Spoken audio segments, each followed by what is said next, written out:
she is arguably the most talked about woman on the planet. With over 300 million albums sold worldwide, she is now, quite simply, the top-selling artist of all time. Every female pop star that has come out, they're always hailed as the next Madonna. Her raunchy image and catchy pop lyrics have captivated fans for nearly 30 years. That was the game changer. That was when people really were like, oh my God, who is this girl? She is going to be the biggest star on the planet. And her controversial personal life continues to make headlines all around the world. Can you tell us why you're adopting again, Madonna? No. Today, she is one of entertainment's wealthiest women. Her ambition apparently knows no bounds. She is the master of reinvention, a true Renaissance woman. Not content with just singing, she is also a writer, dancer, producer, director, actor, and businesswoman extraordinaire. She went after everything she ever wanted. She is the one and only Madonna.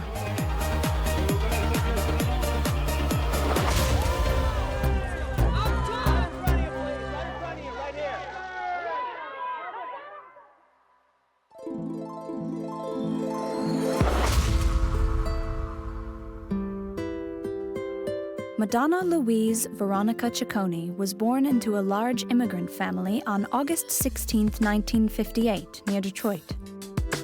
Her father, Tony, was of Italian descent, and her mother, also called Madonna, was French-Canadian. Both were devout Catholics. They grew up at a time when Michigan was, before it kind of hit the economic skids. She grew up in a relatively affluent household. She identified really early on with Black culture. She would love dancing with the Temptations and would dance with the little girls in her neighborhood, and she tells stories that, they would beat her and beat her and beat her.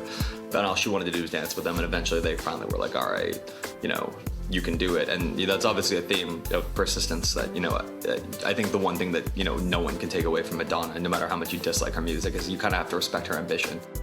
She was one of 6 children. She was the third of 6, which is interesting because if you believe in anything about birth order, usually you think it's the oldest ones who are the high achievers, but she was a middle child.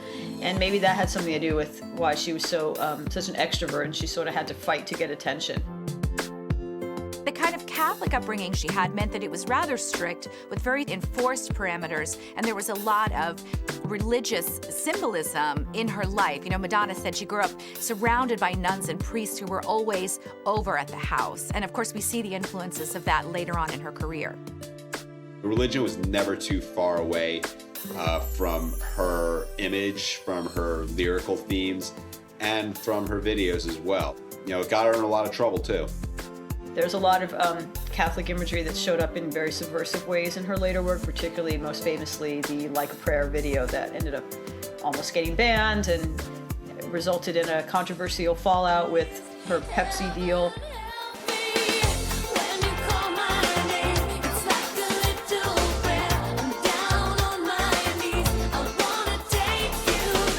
That video was just full of all sorts of Catholic imagery. She's making out with a black Jesus statue come to life. There's burning crosses. And in her fashion as well, the crucifixes she'd wear. She definitely was kind of like the bad Catholic girl. To have that kind of schism, that young, where you all of a sudden are forced to question and stop believing. And that's really one of the themes that runs throughout her music. It's like, do you believe, do you not believe? Are you a virgin? Are you a whore? What's right, and what's bullshit? Then in 1963, when she was only 5 years old, came the devastating news that would have an irrevocable impact upon the rest of her life. Her 30-year-old mother, Madonna, was diagnosed with breast cancer. Her mother had worked as an X-ray technician. It was at a time where they didn't really have lead aprons, making it, so you'd block the radiation. She developed breast cancer while she was pregnant with Madonna's younger sister. By the time she started treatment, it was really too late. The death of Madonna's mother, she has said over and over again, was kind of a very pivotal point in her life. Everything changed from that point on. Her father pretty quickly remarried, a woman who had actually been their house cleaner, a woman that Madonna detested and fought with throughout her childhood. I think Madonna's rebellious nature really began from that point. By the time she was an adolescent, Madonna's subversive attitude started to shine through. It was an attitude which would emerge time and time again in her music. What's interesting is probably a lot of people would be surprised to find out that Madonna was actually an A student, because she has this rebellious side and obviously what she went into in life, people probably thought she was someone who was always cutting class and was sort of like a truant Rizzo from Grease type of girl. They say that she wasn't the most charismatic person in the world, which is weird because, you see Madonna now and you think of her as poised and confident and she knows what she wants, but I think when you're a teenager, it's not necessarily like that. And kind of all the things that people would say about her were, she was a dancer, she got straight A's, she went from a cheerleader to the dance team, but no one ever pegged her for stardom. By 1977, Madonna had made it clear that she couldn't wait to get out of Michigan. New York, the mecca of art and culture, beckoned. And it wasn't long before she got the opportunity to move there on a 6-week scholarship to the Alvin Ailey American Dance Theater. She knew that she had to be in New York. It was the year the Ramones are coming out. The following year in England, the Sex Pistols blow up and everyone knows about that. And then you have the Ramones, you have the Talking Heads, you have Blondie, you have all these bands at CBGBs in New York. It's this mecca, it's cheap, it's grungy. She got started the way a lot of, unfortunately, young women had to get started, which was, to maybe do some, photography she might not have been proud of, to do some dancing that she might not have been proud of, just really ingratiating herself in the disco and dance scenes in New York City.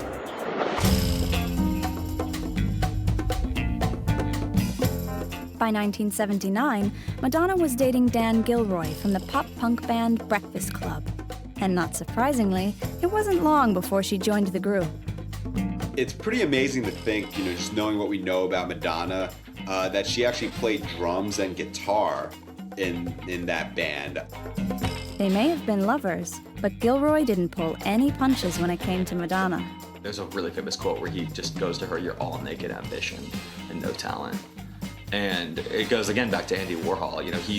He was talented, but no one's gonna be like, Andy Warhol's a great painter, but he had big ideas and he knew how to wrap them in a pop format. And Madonna had the same thing. But eventually she decided to go out on her own and move away from sort of the rock and punk thing she was doing as a sort of New York punk person and go into dance music. And she connected with Stephen Bray, who was a fellow student of hers at University of Michigan, and they went on to do a million hits, big hits, like Into the Groove and Express Yourself. He was one of her primary songwriters for years. New York music producer Mark Kamens then helped her to get a record deal with Sire Records, and with the help of Stephen Bray, she wrote her first hit, Everybody. Come on. Everybody, come on, dance and sing. Everybody, get up and do your thing. Everybody is still one of my favorite Madonna songs. It's really funny because I recently read that the video she did for that song cost $1,500. I'm like, it cost that much? It looks like it cost like $5. But it's great. It's just her, and she's not even really looking as sexy as she later did. Her hair's short, it's brown. She's dressed in sort of these clothes from Newsies, these baggy, earth tone clothes. And it's just her dancing with two people in the background, as low budget as it can get, but it's like a totally compelling video, and the song is great. It's not a very deep song. It's not like a song that's going to bring about world peace, but it's just it set the template that she is great at doing these upbeat, let's throw caution to the wind, let's not give a crap about tomorrow, let's dance all night party songs. It was a perfect first single. It wasn't one of her bigger singles. I think, some of the stuff on her first album is some of the best stuff she ever did. Everybody proved the springboard to success for Madonna, and in 1982, one of her first performances ever was filmed at the hip New York club, Danceteria. And now, No Entiendes is proud to present the world premiere of Sire recording artist, Madonna. Everybody, come on, dance and sing. That was a legendary club where LL Cool J was the elevator man, the Beastie Boys and Keith Haring are dishwashers, and it would go from 8 to 8 every night in New York, and she would just dance there, and she would dance at all the gay nightclubs. She was going out every night. She was seeing these cool girls and kind of able to steal their style a little bit, and she kind of was able to mold herself into the idea of the person that she wanted to be. Buoyed by the success of Everybody, Madonna convinced Sire to give her an album deal, and her eponymous album broke the music market in 1983. Few realized at the time that the girl with the new poppy sound would go down in history as one of music's most famous female artists. It was a disco diva record at a time where there really wasn't a whole lot of disco music going around. And she managed to write songs that were commercial enough, co-writing with good partners, so that they stood out as songs as well as dance chart items. The second single off the album was Holiday, and it really put Madonna in the spotlight as a force to be reckoned with.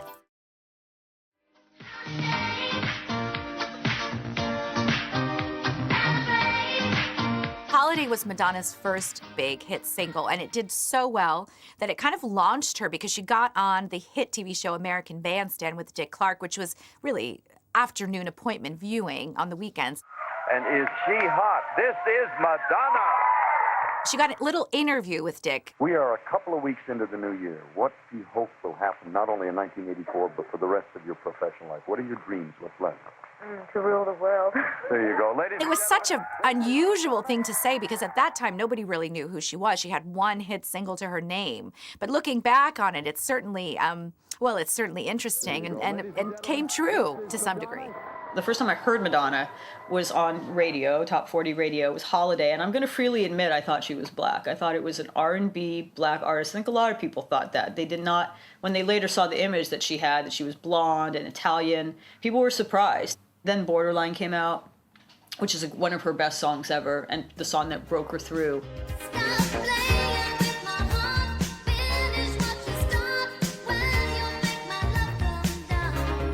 Everything was very much tied to image. I always will associate all those early Madonna songs in my mind with the video. And in that video, I actually literally found a striped hat that my mom had, and I found a bow and glued it on and put it on my head so I could have the hat Madonna had in that video.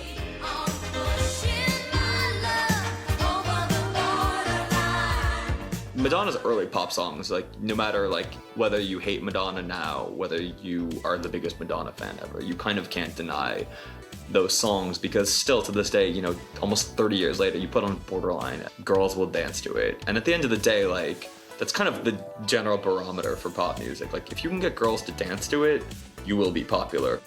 There was just something about her that even now is what I think I liked about her. From day one, no one told her wear rubber bracelets or dress like this or roll around the floor or, I always felt everything about her image, the way she presented herself, the songs, whether she wrote them or not, the songs she recorded and chose to record, was 100% her. I always felt she was authentic. It was completely coming from her.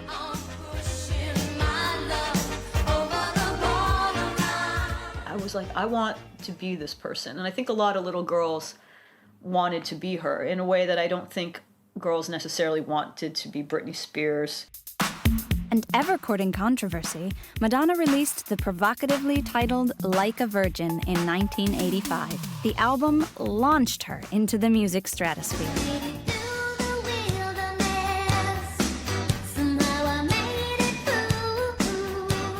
Well, Like a Virgin was a top #1 hit single for Madonna, and in the video, of course, we see her in Venice in a gondola.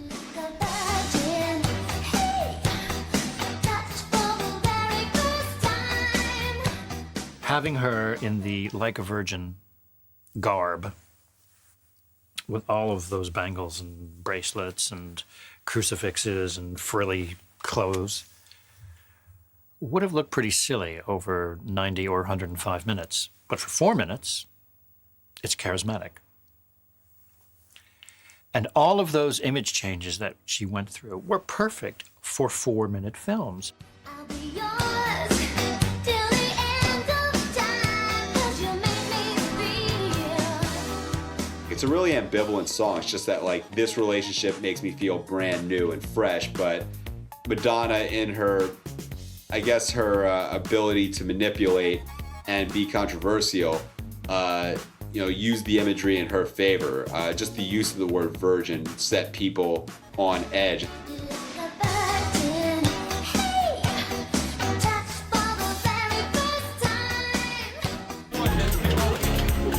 1985 and 1986 proved incredibly successful years for Madonna, and the hits just kept coming and coming and coming. Material Girl is a song where Madonna, even more so than ever, really establishes control of her identity and her persona. Some boys kiss me, some boys hug me. I think they're okay. If they don't give me proper credit, I just walk away. If Like a Virgin was kind of Madonna renouncing her Catholic heritage, then Material Girl was Madonna kind of putting forth her credo of what she values and what's important in life. Because you'd be hard-pressed to look at Madonna's personal life and financial decisions and not say that this is a very greedy woman who really enjoys amassing tremendous wealth.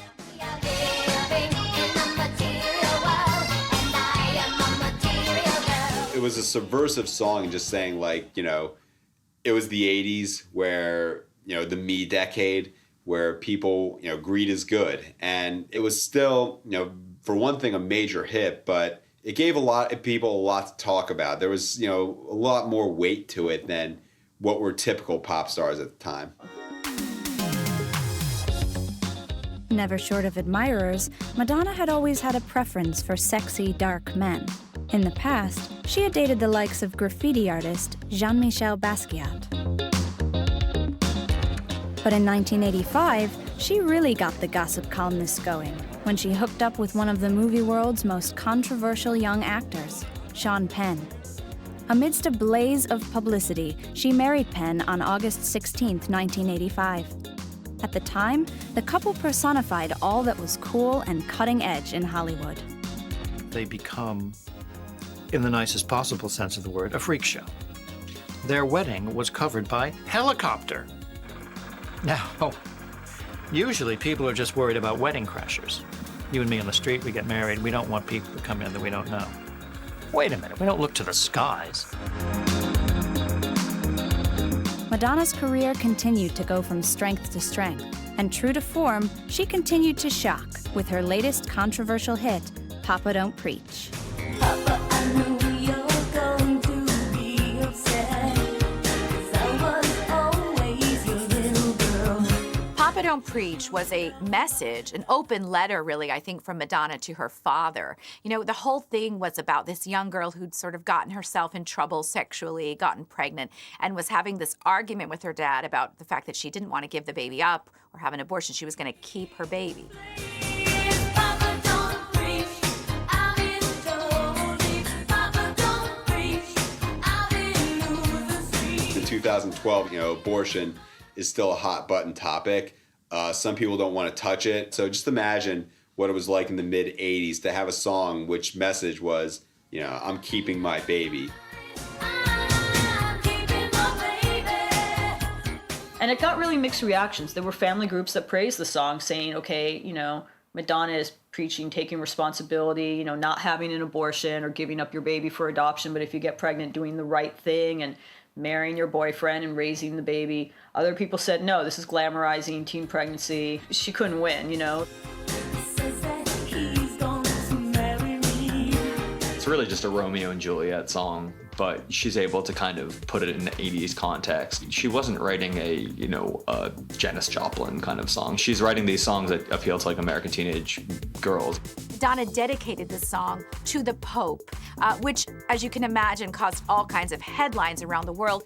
Up until now, she'd kind of been less, perhaps not subtly, but taking digs at them with Like a Virgin and some of her Catholic iconography. But this was kind of an open, all-out declaration of war. And the video, she was very toned, and she had a different look. She cut off her hair, and it was very short and blonde, and she looked very sophisticated. Sort of that boy toy look that she had before was going away. It was sort of the first time we really saw Madonna have one of her million persona changes and body changes. Madonna's wearing this very provocative black bustier and kind of bouncing around quite a bit in this sexy outfit.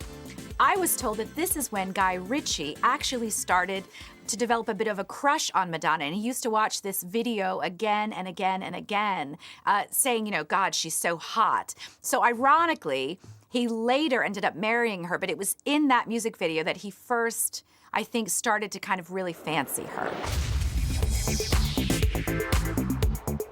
Her movie career continued with the release in 1986 of Shanghai Surprise, co-starring her husband, Sean Penn. Penn's popularity in Hollywood had suggested that the movie would be a huge success, but the reality was very different.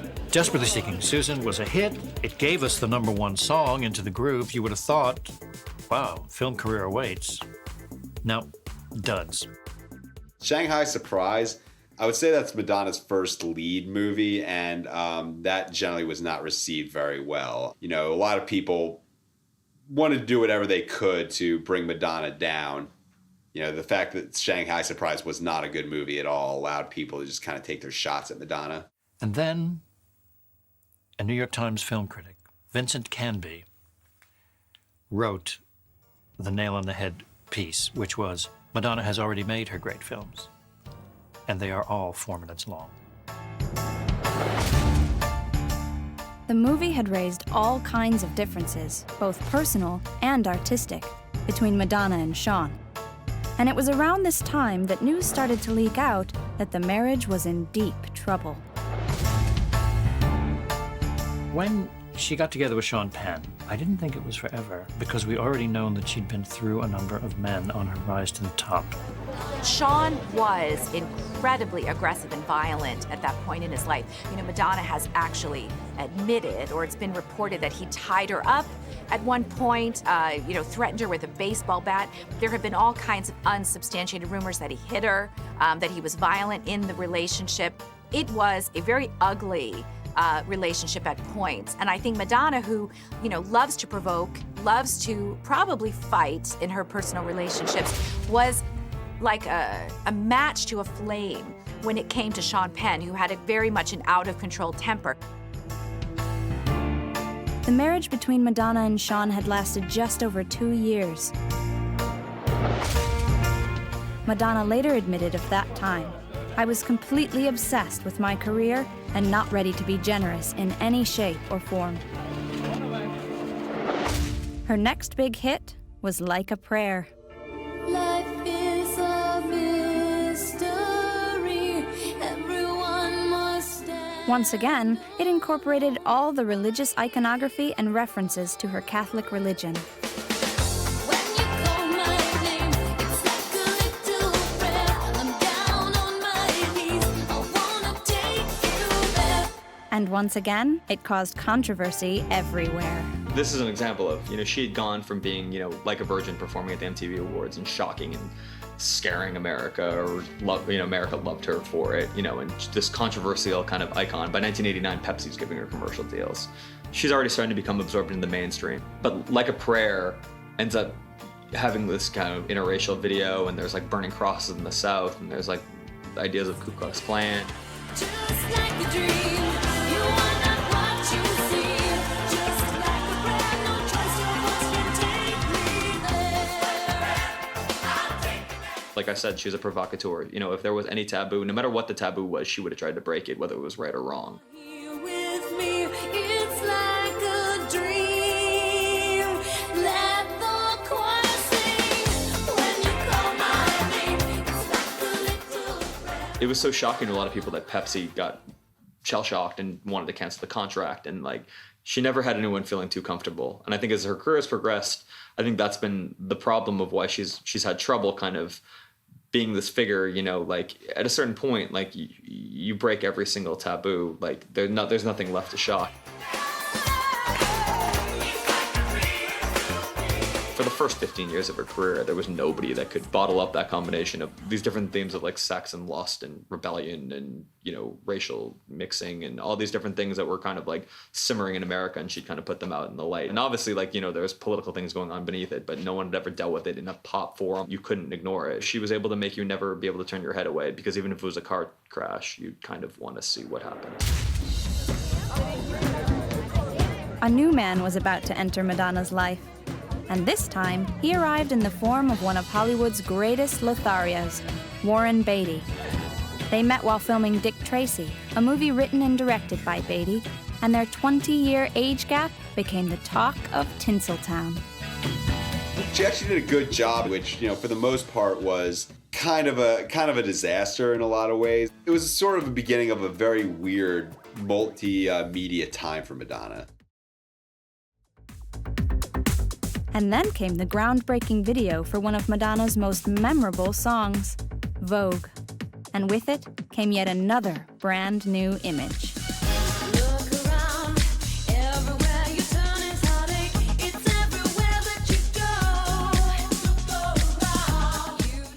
It was directed by David Fincher, who would later go on to mastermind such Hollywood blockbusters as Fight Club and Social Network. One of Madonna's greatest skills as a pop star, a mainstream pop star, is taking underground trends or things that are sort of bubbling under and turning them into the mainstream, and Vogue was one of the best examples of that.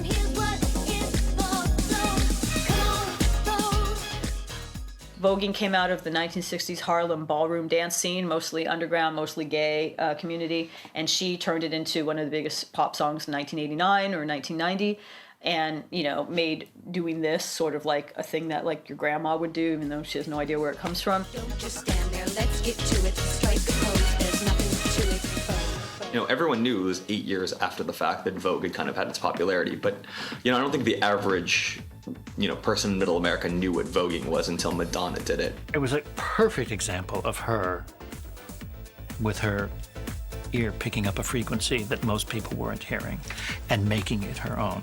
And it was also another continuation in terms of the video of her more glamorous, more classy look, the sort of Marilyn Monroe things she started to do, getting away more and more from the kind of crassly slutty look that she had established with her early albums. They had a very strong black and white video, very highly stylized, and, you know, one of the best meetings of message and music in Madonna's career.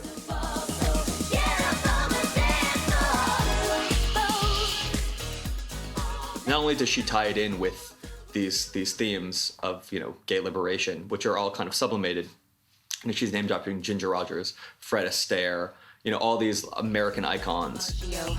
Marlon Brando, Jimmy Dean, on the cover of a magazine.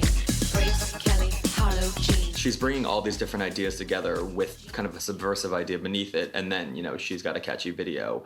And the truth of the matter is, you know, whether or not you know what voguing is, it kind of comes down to the fact that everyone remembers Madonna for being the person who vogued, because it's not necessarily who does it first. It's always kind of who does it best.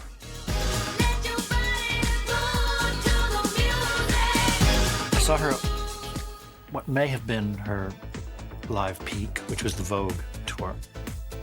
And she was just so hot that the heat of her career was in itself sexy.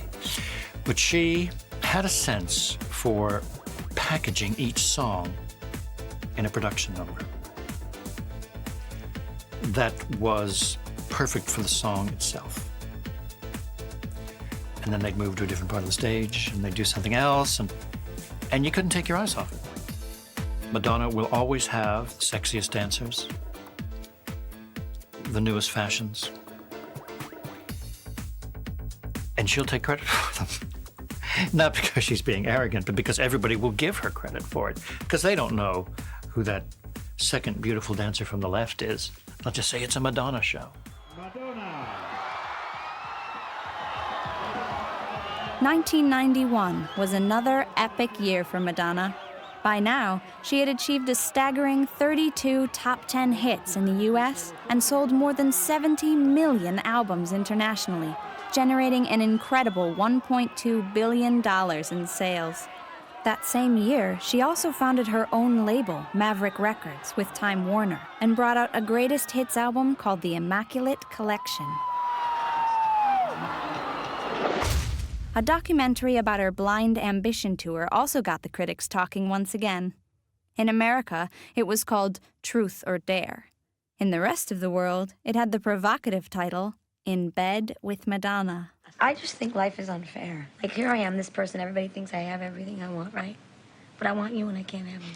It was the Truth or Dare movie where it was one of the first times where she went to her mother's grave, you know, since she was a little girl. And if you really want to mark Madonna's career up into paths or into, you know, spheres, 1991 is kind of where she makes the sharp break. You know, she released the Immaculate Collection that year, and I think you could probably make a case that that was when she finally had gotten maybe the first bit of degree of peace with, you know, her mother's passing.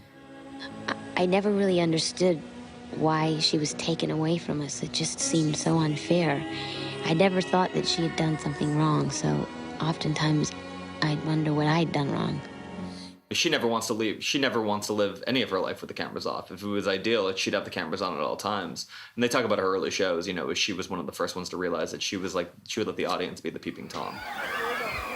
The documentary film also highlighted Madonna's free-thinking attitude towards sexual stereotypes, revealing her bisexual relationship with another woman. Andy, I don't like her. I don't either. Believe me, it's sickening. I don't like any of the people I sleep with either, so what difference Well, does it that's make? why you sleep with them, because they're hideous. It's very interesting that Madonna didn't get more of a reputation for being bisexual. She famously hung out with Sandra Bernhardt as a gal pal. But that's because she went through so many people that inevitably a couple of them were going to be women. As if the documentary hadn't been provocative enough, a year later, Madonna really went for gold in pushing the boundaries when she published a highly controversial softcore pornographic coffee book featuring her in various blatant erotic poses. The book, called Sex, sold 150,000 copies on its release day in the USA alone. 3 days later, all 1.5 million copies of the first edition were sold out worldwide, making it the most successful coffee table book of all time. The one thing I would say that she ever did controversial that hurt her career, what I'd say would be the sex book, which was just stupid and ridiculous. I will come out there and say it. Nobody would have said, hey, let's make a $150 coffee table book of explicit photos. I mean, nobody said that to any pop star ever. Can you imagine anybody saying that to Barbra Streisand? To me, I was like, what are you doing? Like, it's one thing to be sexual in your videos, to be sexual in your song lyrics, but when you're actually doing a softcore porn book where you're posing naked with Vanilla Ice, and Big Daddy Kane and Naomi Campbell. I'm proud to buy it. I'm not ashamed. Once again, you have to realize this was 1991, let's say. People were more easily shocked then than they were now. She had the sense of how far she could take it, because this could have potentially been a career ender. And then she knew intuitively when to cut it. And she let the book go out of print. It came out, coincided with what I think is one of her weaker albums, Erotica, which again was just so hammering you over the head with the sex thing. There was just something about that I thought seemed very desperate and very, just trying too hard and silly and just trying to shock, like, ooh, look how shocking I am. By now, even some of her most ardent fans believed Madonna had gone one step too far with her overtly sexual image. And for about 5 years, she went under the publicity radar.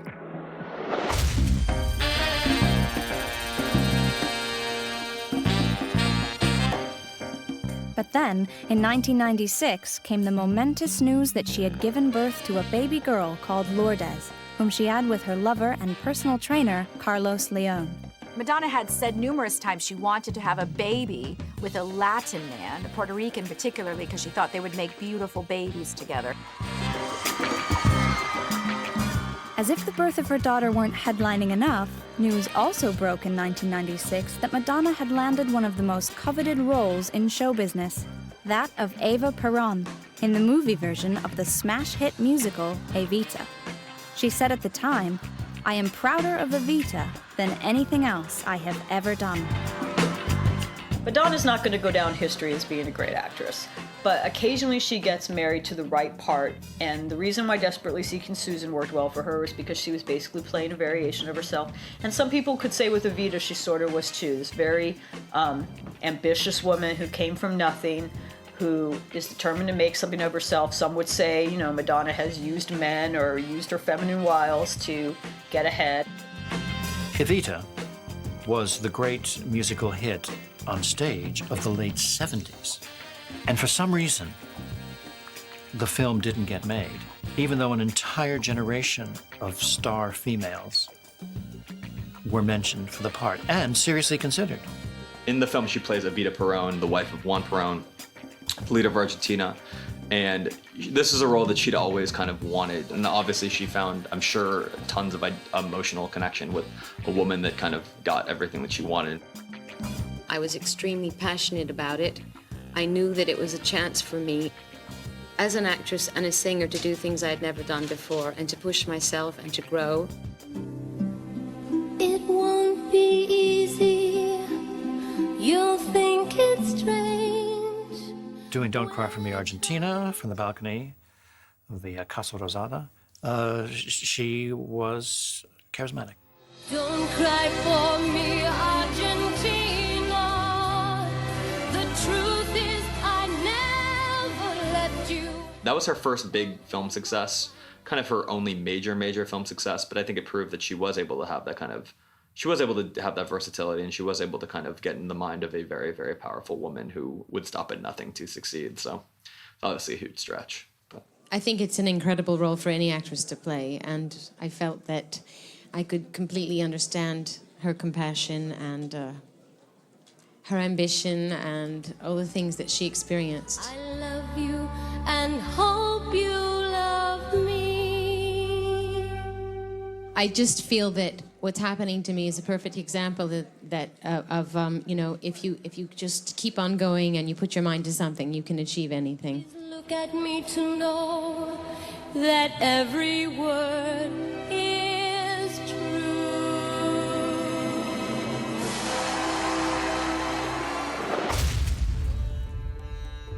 Not long after Lourdes' birth, Madonna joined Kabbalah, a religion reflecting the more esoteric aspects of Judaism. Her Kabbalah name is Esther, and to this day she remains a firm believer. In 1998, she released an album called Ray of Light, which proved a real departure from her. Zephyr in the sky at night, I wonder. Once again, it proved a whole new chameleon-like reinvention of her image. That was a real change of pace because it wasn't so much a pop album as it was an attempt to kind of negotiate with the electronic music that was going on at the time. For most people in the music industry, electronica, that catch-all was seen as the next big thing.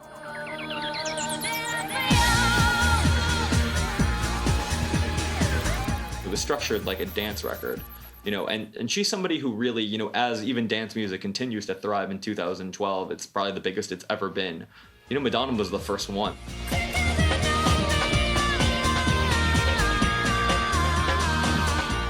She was the one that kind of was able to do it in a way with more style than anybody had and more visual flair. She was the first one to get that it wasn't enough to just be a good singer, not to have good songs. You had to be an icon. If you wanted to survive, you had to become not just a conversation at the dinner table. You had to be like the conversation at the dinner table.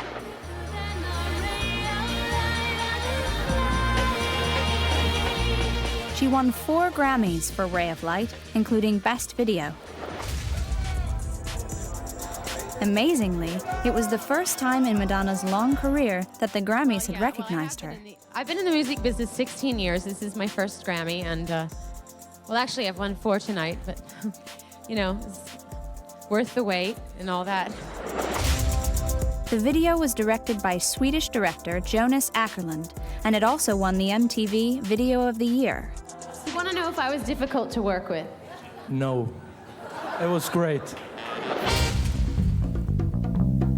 That same year, Madonna's constant reinvention continued when she married British film director Guy Ritchie.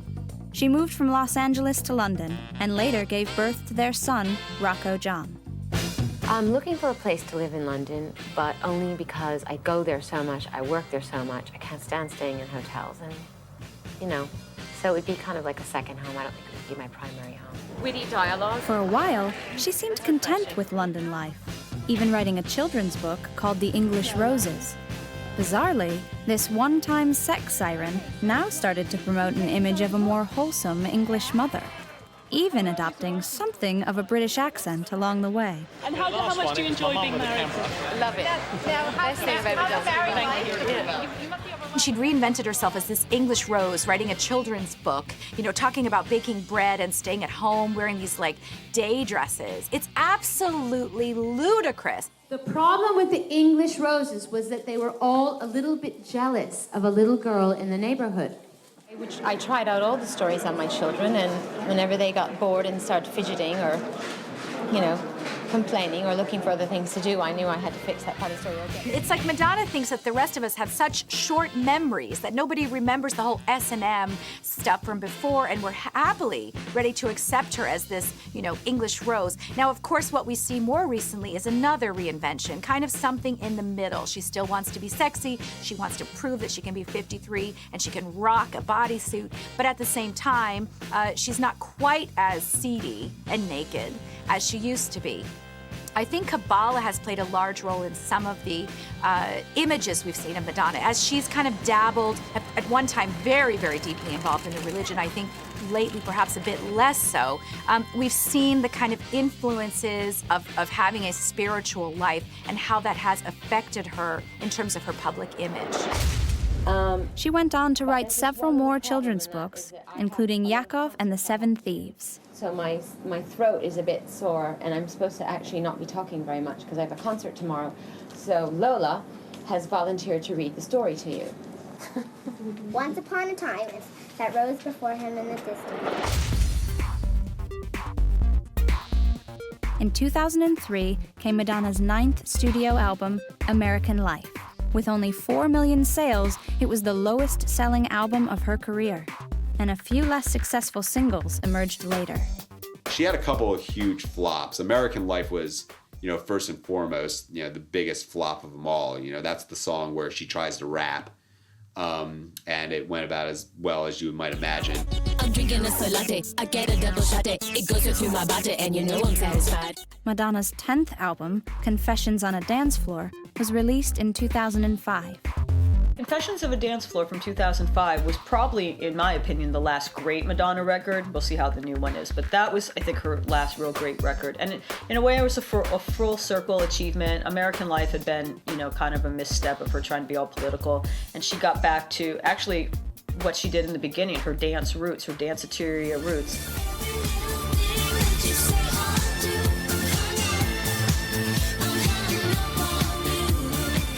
I think her last great single was Hung Up, which sampled Gimme, Gimme, Gimme a Man After Midnight by ABBA. Brilliantly sampled that.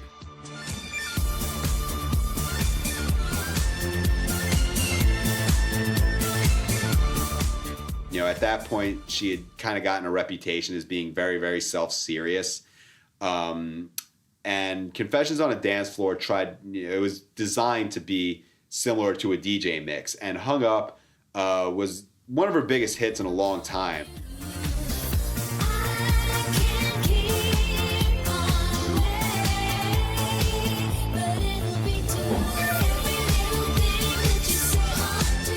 It was a #1 song, I believe, in 40 plus countries, which made it the most widespread #1 single in pop history. In 2006, Madonna hit the headlines once again when she funded an orphanage in Malawi, East Africa, and went on to adopt a boy from the country. His name was David Banda. 2008 proved another momentous year for the goddess of pop. Not all of it good. Things were not going well in the Ritchie household. Madonna and Guy fought a lot. They had a very difficult relationship, and I've actually been around them when they were fighting. And what was interesting was the way that they fought was very much the way like 14-year-old boys would fight, like, no, you're stupid, no, you're stupid. It was the most adolescent dynamic I have ever seen in a relationship in my life. I think what drew Madonna to Guy was, you know, like a lot of strong women, she was looking for someone who was her equal, who matched her, who wasn't intimidated by her. And I think Guy's very English upbringing allowed him to be very reserved and certainly not to show visibly that he thought she was cool or impressive. Madonna was really drawn to that. I think Guy mirrored a lot of her own father's demeanor and behavior in the sense that he was cold, he was remote, he didn't give praise easily. Madonna was very attracted to that, but later, of course, I think she felt very hurt by the fact that he wasn't more supportive or more complimentary of her efforts. That same year, Madonna had to face the release of a New York Times bestseller written by her brother and once close confidant, Christopher Ciccone. Called Living with Madonna, it revealed some unsavory stories about her. But despite all this, Christopher remained adamant that he held no ill will towards his sister. There's no venom in this book, none whatsoever. I have to face myself every day when I wake up and look at myself in the mirror, and I do that with, I can do that with honor and respect held intact. It became clear from the book and his subsequent interviews that there was no love lost between Christopher and Madonna's husband, Guy Ritchie. I don't dislike Guy Ritchie. He disappoints me as a human being, but I don't dislike him, It's my sister's husband, and I have no intention of getting in between that. As far as him being a wedge between us, his insecurities led him to behave a certain way with me. We were very close, her and I, and that was not an easy thing for him. Is he homophobic? Probably. But I think the combination of what I was to my sister, connected with the way that I have sex, was difficult for him to deal with. And, it was, as Rupert Everett said, sort of, me or him. Not long after the book's release, Madonna announced that she and Guy were officially divorcing after 8 years of marriage. Throughout the pain of Madonna's divorce, Lourdes, or Lola as she's now known, became even closer to her mother. No! Madonna was always a very active mother and a very strong mother, but then I think as she went through her divorce from Guy Ritchie, she began to depend more and more on her then, I think, 12 or 13-year-old daughter. Their relationship now definitely resembles more two girlfriends than it does mother and daughter. And if you look at Lola's life, she's growing up so fast. She has a clothing range, a clothing line. She had a cameo in her mother's movie, We. She's been in Madonna's music video. She's at a performing arts school. She clearly wants to be a performer, and it looks like Madonna is almost morphing from this performer herself into probably the stage mother from hell. But she's getting to kind of vicariously, I think, relive some things through Lourdes.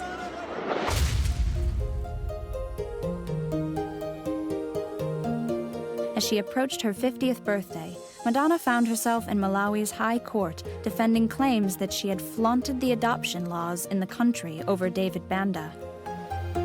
I went to Malawi in Africa thinking that I was going to save children's lives and make a big difference in their lives, and I was going to affect change in their lives, and hopefully I have. But the surprise to me was how much they changed me. This adoption essentially was the beginning of the creation of adoption laws in Malawi. Up until this time, there wasn't an adoption law. So consequently, I'm sort of the template or the role model, so to speak, for future adoptions. But she won the case and later went on to adopt another Malawi child, Mercy James. It was a tough time for me, I won't lie, because just the whole adoption period, going through the bureaucracy of it and everything was exhausting. And then, to have to go there and see the palpable suffering of the children and to feel like you were doing something good, and then to come home to everyone screaming and outraged and accusing you of kidnapping and all that, it hurt, I have to say, but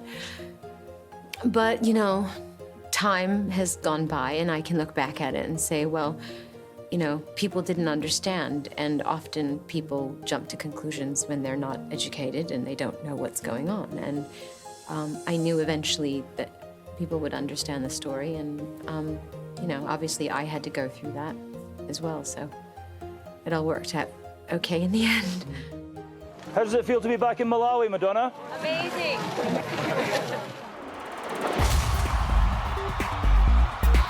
That same year, Madonna released a third greatest hits album, Celebration, which became her 11th #1 album in the UK.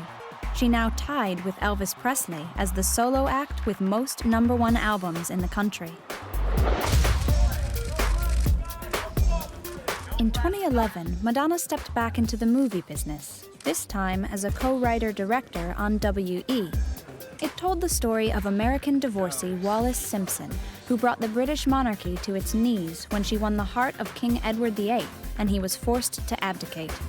The movie received mixed reviews. Basically, all the reviews have been universally bad, apart from the fact that they've said, in terms of the artistic direction, basically like she was making a music video, it looks good. But everything else, the script, how the movie flows, there's a lot of anachronistic stuff where stuff from out of time, you know, you've got Wallis Simpson dancing to some punk song from The Cure, stuff like that Madonna thought was very edgy, has been universally reviled by critics. Today, despite her increasing years, Madonna's live performances are legendary. As a live performer, she is fantastic. I had the privilege of going to a very small concert she held, and I was in a VIP area standing next to Guy Ritchie, and we were very close to the stage. And at the time, she was fantastic. A lot of energy. She really commands the room. In fact, she reminded me of Oprah Winfrey in a strange way, because I've been in a situation with Oprah as well, and she just has to stand there and say anything banal, and the whole audience is riveted. Madonna has that same commanding presence. They remind me of each other. And she just had the audience in the palm of her hand from the minute she came on stage.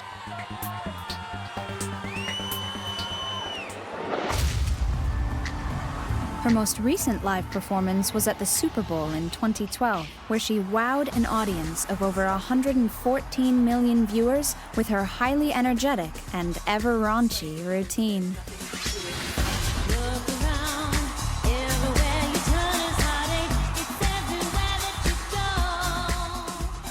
I thought Madonna's performance at the Super Bowl was a great spectacle. It was a great show, which is what Madonna is famous for. If you looked at the way the stage was lit and all kinds of, you know, amazing graphics and visuals and dancers and choreography, it was very well done. There was, for example, this man on a tightrope. There's a particular name for what he did, and he's the first person to get national television doing that, because she was clever enough to spot, this is new. Get him to do this tightrope thing, dance on a tightrope.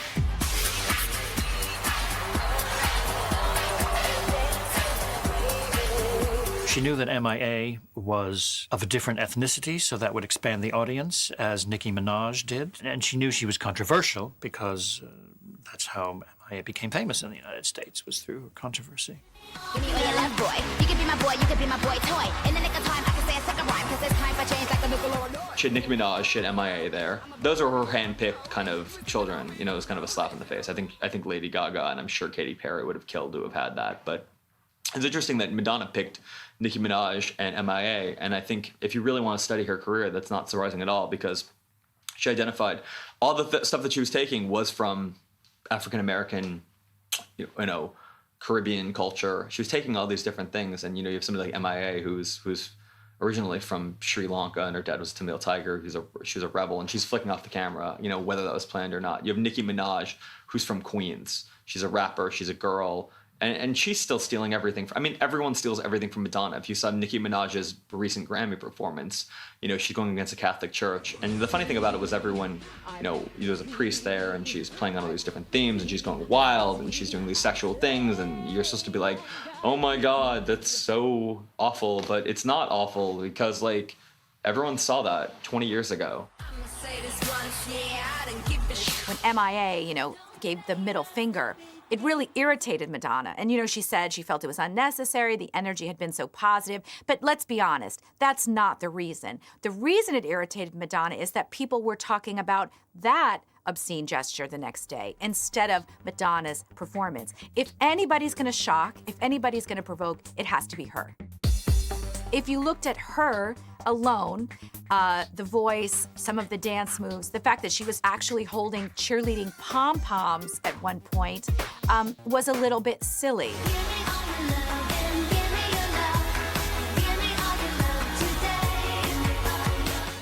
I think there is a fine line between being an older woman and being a fantastically sexy performer and looking ridiculous. And I think at points, she carried it off, you know, when she came in as the gladiator. But then at other points, when she was a cheerleader, it did look a little bit silly. Nonetheless, it put her single into the top 10 for the first week. Incredibly, her latest album, MDNA, reached #1 in 43 countries through iTunes pre-order before it was even released. First of all, the title MDNA is amazing. It's a very clever title, and it also gives a nod to rave culture and shows that she's, again, going in a dancey direction. And Give Me All Your Lovin' is the new single. It has MIA and Nicki Minaj. I see you coming and I don't wanna know your name. You, me, Madonna. Madonna's very good about surrounding herself with people that are young and cool and will get her attention. She's done duets with Justin Timberlake, Britney Spears, people like that. It was a way for her to just kind of reestablish, like, hey, I am still, the queen of all this stuff.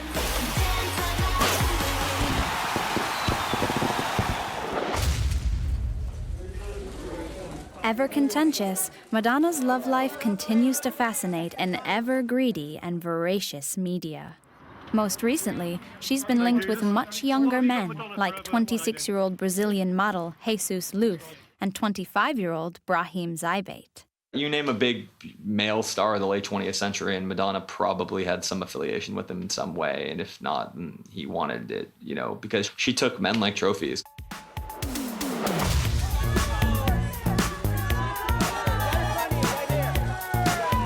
Despite being the most famous woman in the world, Madonna still manages to lead a fairly private personal life. So what is she really like? When you meet Madonna, the first thing that strikes you and kind of shocks you is how little she is.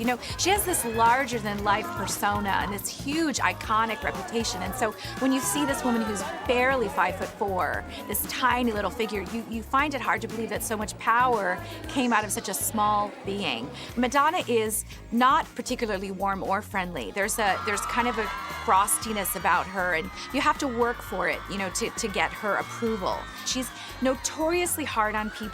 She expects her staff to be available to her at all hours, day or night, for whatever she needs or desires. Additionally, she expects them to be in good shape. She expects everyone to take care of themselves or else. But at the same time, I don't think her standards are any less for herself than they are on other people. She's a classic perfectionist, and she demands that kind of stuff from everyone around her. Another thing about Madonna was she was never into drugs. She never really drank. She would drink a ginger ale, and I think people thought she was weird. And I think it probably strikes back to the fact that she never wanted to be out of control. She never wanted to feel weak or imperiled. And when you drink or you smoke, it's to lose yourself. And I think the story of Madonna is somebody who loves herself. I know someone who had a meeting with Madonna not too long ago, and she arrived in her pajamas. She just doesn't care. Another thing about Madonna is a lot of people don't realize all her friends and family, they never call her Madonna. It's always M. So it'll be like, well, where's M? What time is M getting home? Are you at M's house? It's kind of her personal nickname. Madonna actually doesn't really like the Madge nickname. That came from the British tabloids, Her Majesty. I've been told she actually hates it. I'm quite positive that although she's called that frequently in the press, nobody would dare to call her that to her face. People have been wondering what the future holds for Madonna forever. I remember when she turned 30, people were like, how long can she keep doing this? When she turned 40, it was like, come on, you're already 40. Can she still keep doing this? Now 50's behind her. She's 53 years old, and she's about to release another album, and she already has a song that's a top 40 song, and she's collaborating with Nicki Minaj. What does the future hold for Madonna? I don't think she's ever going to stop. At the end of the day, I love fancy clothes and sparkling diamonds and parties and dressing up and, all of those things, but I don't need them to be happy, and I never did. You will never stop trying to be the best. You will never stop trying to stay on top. Her ambition apparently knows no bounds. I don't see Madonna ever stopping until nobody wants to go see her anymore. Her tickets, very controversially for her new tour, something like $300. And when she was asked, how do you justify in this economy, asking this kind of prices? And she said, simply, I'm worth it. And I think as long as she has that kind of confidence, that kind of self-belief, and that kind of, incredible ability to captivate a room, she's gonna keep going.